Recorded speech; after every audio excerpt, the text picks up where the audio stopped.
La bataille judiciaire est désormais loin derrière eux.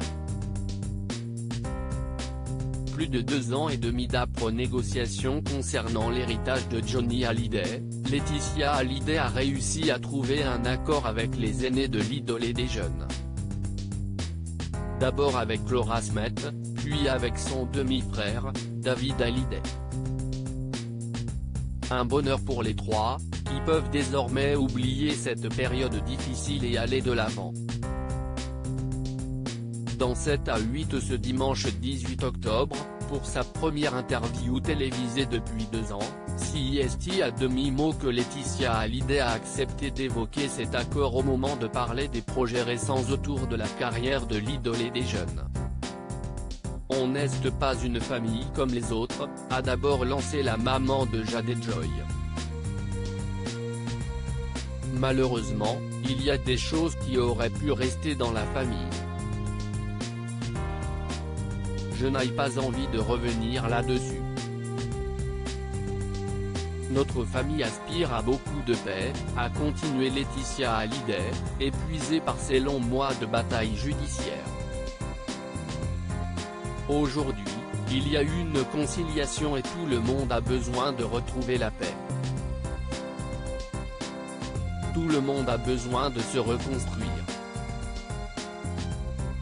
Je pense que CIST bien de rester pudique sur ce sujet. Sans vouloir en dire davantage à ce sujet, Laetitia Hallyday a seulement confirmé que cette affaire était réglée avec les aînés de Johnny. Je crois que l'on a trouvé un moyen de se parler, de communiquer et on a réussi à trouver un moyen de renouer le dialogue, de pouvoir trouver un apaisement, de pouvoir avancer dans ce deuil si difficile, s'est seulement réjoui la compagne de Pascal Ballan. Chacun à sa manière. Aujourd'hui, tout le monde doit être en paix pour se reconstruire, pour arriver à retrouver le bonheur et à reconstruire sa vie dans la mémoire de Johnny. Les termes de leur accord, les choses se sont apaisées et je crois que CIST salutaire pour tout le monde, a conclu Laetitia Hallyday sur l'antenne de TF1.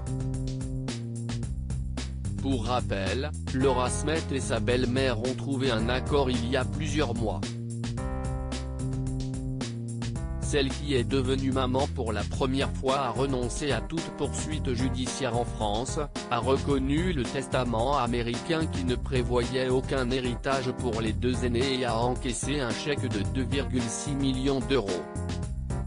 En contrepartie, Laetitia Hallyday a conservé le patrimoine immobilier sur l'île de Saint-Barth, où est enterré Johnny Hallyday, à Los Angeles et Marne-la-Coquette, évalué entre 28 et 34 millions d'euros. Elle a également hérité des dettes fiscales de l'artiste. En septembre dernier au Parisien, David Hallyday annonçait de son côté tout abandonner, car dans la vie, à un moment donné, il faut aller de l'avant. C'était une période très compliquée pour ma famille et moi, et je ne veux pas que l'on me ramène toujours à ça.